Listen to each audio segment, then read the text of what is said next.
সবাইকে আজকের ম্যাথ ক্লাসে স্বাগতম। আজকে আমি অঙ্ক করব পঞ্চম শ্রেণীর অধ্যায় 3 চার প্রক্রিয়া সম্পর্কিত সমস্যাবলীর অনুশীলনী 3 20 নম্বর পৃষ্ঠা 14তে বলা হয়েছে আয়েশা 72 টাকা দিয়ে 3টি খাতা কিনলো, 12টি খাতা কিনতে তার কত টাকা লাগবে।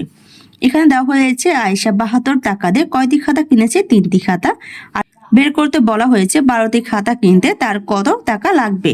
তাহলে এখানে কি করব, এখানে যেহেতু 72 টাকা দিয়ে 3টি খাতা কিনতে পেরেছে, আমি কি করব 3টি খাতার মূল্য থেকে সরাসরি 12টি খাতার মূল্য বের করতে পারবো না। প্রথমে আমি 3টি খাতা থেকে একটি খাতার মূল্য বের করব, তারপরে একটি খাতা থেকে 12টি খাতার মূল্য বের করে নিব। 14তে আমি লিখে ফেলেছি 3টি খাতার মূল্য 72 টাকা। আমি বের করব একটি খাতা, তাহলে লিখে ফেলেছি একটি খাতার মূল্য। আমি 3 থেকে 1-এ যাব, 20 থেকে কমে যাব, তাহলে কি করতে হবে ভাগ। এখানে আমি 72কে 3 দিয়ে ভাগ দিব, 3 দিয়ে ভাগ দিলে একটি খাতার মূল্য বের হবে। তাহলে ভাগ দিলে কিসে বের হবে, আমার টাকাতে। এখন আমি 3 দিয়ে 72কে ভাগ দিব, তাহলে কি ফেলবো 3 ভাগ হচ্ছে কত, আমার 72। 3 এখানে আমার একটা সংখ্যা, তাহলে 7 এখানে একটা সংখ্যা নিব, তাহলে দেখবো 3 আমার 7-এর মধ্যে কয়বার যায়, 3 নামটা পড়বো, 3 দুগুণে 6, তাহলে কয়বার যাবে 2 বার, 2 বার গেলে কত হবে 6। এখন বিয়োগ দিব, 7 থেকে 6 গেলে থাকে কত 1, 1 আমার 3-এর মধ্যে যাবে না, তাহলে কি করবো উপর থেকে 2 নামাবো, তাহলে কত হবে 12। এখন দেখবো 12-এর মধ্যে 3 কয়বার আছে, এখন আমি 3-এর নামটা পড়বো, 3 4 12 কয়বার যাবে, আমার 4 বার, আর এখানে কত হবে 12। এখন আমি বিয়োগ দিব, 12 থেকে 12 গেলে থাকে কত 0, তাহলে ভাগফল কত আমার 24। এখানে লিখে ফেলবো 24 টাকা। তাহলে একটি খাতার মূল্য 24 টাকা। এখন আমি কি করব, 12টি খাতার মূল্য বের করে নিব। আমি লিখে ফেলেছি সুতরাং 12টি খাতার মূল্য। আমি বের করেছি একটি খাতার মূল্য 24 টাকা। আমি কম থেকে বেশিতে যাব, তাহলে কি করতে হবে গুণ, 24কে 12 দিয়ে গুণ দিব, গুণ দিলে 12টি খাতার মূল্য বের হবে। কিসে বের হবে, আমার টাকাতে। তো এখানে আমি টাকা লিখে ফেলবো। এখন আমি 24কে 12 দিয়ে গুণ দিব, এখানে 24 লিখে ফেলবো, গুণ হচ্ছে কত আমার 12।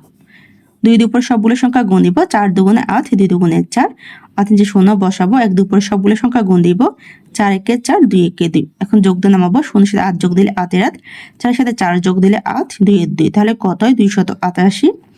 এখানে আমি লিখে ফেলবো 288 টাকা। তাহলে 12টি খাতার মূল্য কত, 288 টাকা। এখন আমি লিখে ফেলবো, আমি লিখে ফেলেছি সুতরাং 12টি খাতার মূল্য 288 টাকা। 14-র উত্তর বের করা শেষ। যদি আমার ক্লাসটি তোমাদের কাছে ভালো লেগে থাকে একটা সাবস্ক্রাইব করে দিও, ধন্যবাদ। 15 নম্বরে বলা হয়েছে যদি 8 কেজি পোলাওয়ের চালের মূল্য 960 টাকা হয়, তাহলে 4800 টাকা দিয়ে কত কেজি কেনা যাবে। এখানে দেওয়া হয়েছে 8 কেজি পোলাওয়ের চালের মূল্য কত, 960 টাকা। বের করতে বলা হয়েছে 4800 টাকা দিয়ে আমি কত কেজি চাল পাবো। আমি কিন্তু সরাসরি 960 টাকা থেকে 4800 টাকা দিয়ে কত কেজি চাল পাবে তা বের করতে পারবো না। তাহলে আমি কি করব, এখানে 960 টাকায় 8 কেজি পোলাও চাল পাওয়া যায়, তাহলে আমি প্রথমে 1 টাকায় কত কেজি পোলাও চাল পাওয়া যাবে তা বের করব। তারপর আমি 4800 টাকা দিয়ে কত কেজি চাল পাওয়া যাবে তা বের করে নিব। 15-তে আমি লিখে ফেলেছি 960 টাকায় পোলাও চাল কেনা যাবে 8 কেজি। আমি বের করব 1 টাকায়, তাই লিখে ফেলেছি 1 টাকায় পোলাও চাল কেনা যাবে। এখানে আমি 960 থেকে 1-এ যাব, 20 থেকে কমে যাব, তাহলে কি করতে হবে ভাগ। তাহলে আমি কি করব, 8কে 960 দিয়ে ভাগ দিব, ভাগ দিলে আমার কিসে বের হবে, কেজিতে। এখানে আমি দশ চিহ্ন দিয়ে লিখে ফেলবো, মানে হচ্ছে আমার কেজিতে বের হবে। তাহলে দেখো 8কে 960 দিয়ে ভাগ দিলে আমার 1 টাকায় কত কেজি পোলাও চাল কেনা যাবে তা বের হবে। আর প্রশ্নে বের করতে বলা হয়েছে 4800 টাকা দিয়ে কত কেজি চাল কেনা যাবে। তাহলে এখন আমি এখানে লিখে ফেলবো 4800 টাকায় পোলাও চাল কেনা যাবে। আমি লিখে ফেলেছি 4800 টাকায় পোলাও চাল কেনা যাবে। দেখো এখানে 8কে 960 দিয়ে ভাগ দিলে আমি 1 টাকায় কত কেজি চাল পাবো তা বের হয়ে যাবে। আমাকে বের করতে বলা হয়েছিল 4800 টাকায় কত কেজি পোলাও চাল পাবো। তাহলে আমি যদি 1 টাকায় কত কেজি পোলাও চাল পাবো তার সাথে যদি আমি 4800 টাকায় গুণ দেই, তাহলে আমি কিন্তু 4800 টাকায় কত কেজি চাল পাবো তা বের হয়ে যাবে। এই জন্য এখানে আমি লিখে ফেলবো 8 গুণ হচ্ছে কত আমার 4800, ভাগ হচ্ছে কত আমার 960, কিসে বের হবে আমার কেজিতে। এখন আমি 4800 সাথে 8 গুণ দিয়ে গুণফল বের করে নিব। এখানে লিখে ফেলবো 4800 গুণ হচ্ছে আমার 8। এখন গুণ দিব, 8 শূন্য শূন্য, 8 শূন্য শূন্য, 8 64, 64 4 হাতে আছে আমার 6, 4 32, 32-এর সাথে 6 যোগ দিলে কত হবে আমার 38। তাহলে কত হবে 38400। এখানে আমি লিখে ফেলবো 38400, ভাগ হচ্ছে কত আমার 960, তাই লিখে ফেলবো 960, কিসে বের হবে আমার কেজিতে। আমি কি করব, 38400কে 960 দিয়ে ভাগ দিব, এখানে লিখে ফেলি আমি 960 ভাগ হচ্ছে আমার 38400। এখানে 960 তিনটা সংখ্যা, এখানে নিয়ে তিনটা সংখ্যা নিলে কত হয় 384। 960 থেকে 14, তাহলে কি করব আমি আরেকটা সংখ্যা নিব, নিলে কত হবে 3840। এখন দেখব 3840 এর মধ্যে 960 আমার কয়বার যায়। তাহলে আমি 960 কে প্রথমে 2 দিয়ে গুণ দিব। 2 শূন্য শূন্য, 6 দুগুণে 12, 12 দিয়ে হাতে আছে আমার 1, 9 দুগুণে 18, আর 1 কত 19। তাহলে কত হয় 1920, যা 3840 থেকে অনেক কম। তাহলে কি করব আমি 960 কে এখন 4 দিয়ে গুণ দিব। 4 শূন্য শূন্য, 4 6 24, 24 4 হাতে আছে আমার 2, 4 নং 36, আর 2 কত আমার 38। তাহলে কত হয় দেখো 3840, এখানেও 3840, তাহলে কয়বার যাবে আমার 4 বার। 4 বার গেলে কত হবে 3840। এখন আমি বিয়োগ দিব, 0 দিয়ে 0 গেলে 0, 4 থেকে 4 গেলে 0, 8 থেকে 8 গেলে 0, 3 থেকে 3 গেলে 0। প্রথম শূন্যের দাম নেই, তা লেখা লাগে না। এখানে কত 0, 0 আমার 960 এর মধ্যে যাবে না। তাহলে কি করব, উপর থেকে একটা সংখ্যা 0 নামাবো। তাহলে কত হবে 0। এখন দেখো 0 কে 960 দিয়ে যাবে না ভাগ। তাহলে কি করতে হবে, এই সংখ্যা সরানোর জন্য উপরে ভাগফলে এখানে 0 আনতে হবে, আর এই সংখ্যা নিচে আমাকে 0 আনতে হবে।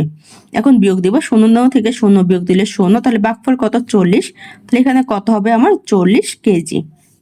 তাহলে 4800 টাকায় ফল আচার পাওয়া যাবে 40 কেজি। এখন আমি লিখে ফেলবো, আমি লিখে ফেলেছি, সুতরাং 4800 টাকায় ফলের চাল কেনা যাবে 40 কেজি। 15 উত্তর বের করা শেষ। 16 দিয়ে দেওয়া হয়েছে একটি মোটর সাইকেল 12 লিটার পেট্রোল দিয়ে 30 কিলোমিটার যেতে পারে। 100 কিলোমিটার যাওয়ার জন্য কত লিটার পেট্রোল লাগবে? তাহলে দেওয়া আছে 12 লিটার পেট্রোল দিয়ে 300 কিলোমিটার যেতে পারে। বের করতে বলা হয়েছে 100 কিলোমিটার যাওয়ার জন্য কত লিটার পেট্রোল লাগবে। তাহলে এখন আমি কি করব, সরাসরি 300 কিলোমিটার থেকে আমি 100 কিলোমিটার যেতে পারবো না। তাহলে প্রথম আমি 300 কিলোমিটার থেকে 1 কিলোমিটারে কত লিটার পেট্রোল লাগবে তা বের করে নিব। তারপর আমি 100 কিলোমিটার যাওয়ার জন্য কত লিটার পেট্রোল লাগবে তা বের করে নিব। 16 দিয়ে লিখে ফেলেছি, মোটর সাইকেলটি 300 কিলোমিটার যেতে পেট্রোল লাগে 12 লিটার। আমি বের করব 1 কিলোমিটার যেতে কত লিটার পেট্রোল লাগে। তাহলে লিখে ফেলেছি 1 কিলোমিটার যেতে পেট্রোল লাগে। আমি 300 থেকে 1 যাব, বেশিতে কমে যাব, তাহলে কি করতে হবে আমাকে ভাগ। এখানে আমি লিখে ফেলবো 12, ভাগ হচ্ছে আমার 300। 12 কে 300 দিয়ে ভাগ দিলে আমার 1 কিলোমিটার যেতে কত লিটার পেট্রোল লাগবে তা বের হবে। কিসে বের হবে, আমার লিটারে। আমি এখানে লিখে ফেলেছি লিটার।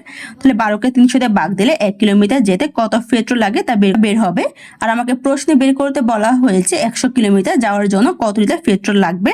তাহলে এখানে আমি লিখে ফেলবো 100 কিলোমিটার যেতে পেট্রোল লাগবে। আমি লিখে ফেলেছি 100 কিলোমিটার যেতে পেট্রোল লাগে। 12 কে 300 দিয়ে ভাগ দিলে 1 কিলোমিটার যেতে কত পেট্রোল লাগে তা বের হবে। আর আমি যদি 1 কিলোমিটার যেতে কত পেট্রোল লাগে সে লিটারের সাথে 100 দিয়ে গুণ দেই, তাহলে আমার 100 কিলোমিটার যেতে কত পেট্রোল লাগবে তা বের হবে। এখানে আমি লিখে ফেলবো 12 গুণ হচ্ছে আমার 100, ভাগ হচ্ছে কত আমার 300। কিসে বের হবে আমার লিটার। তাহলে এখানে আমি লিটার লিখে ফেলবো। এখন আমি 12 সাথে 100 গুণ দিয়ে আগে গুণফল বের করে নিব। তাহলে লিখে ফেলি 100 গুণ হচ্ছে কত 12। 100 যেহেতু আমার 12 থেকে বড়, তাই উপরে আমি 100 লিখে ফেলেছি। এখন গুণ দিয়ে গুণফল বের করে নিব।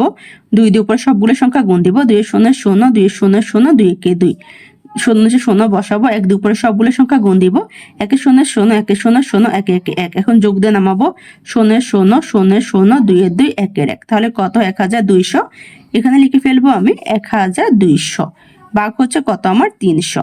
কিসে বের হবে আমার লিটারে। এখানে আমি লিটার দিয়ে দিব। আর 1200 কে 300 দিয়ে ভাগ দিব।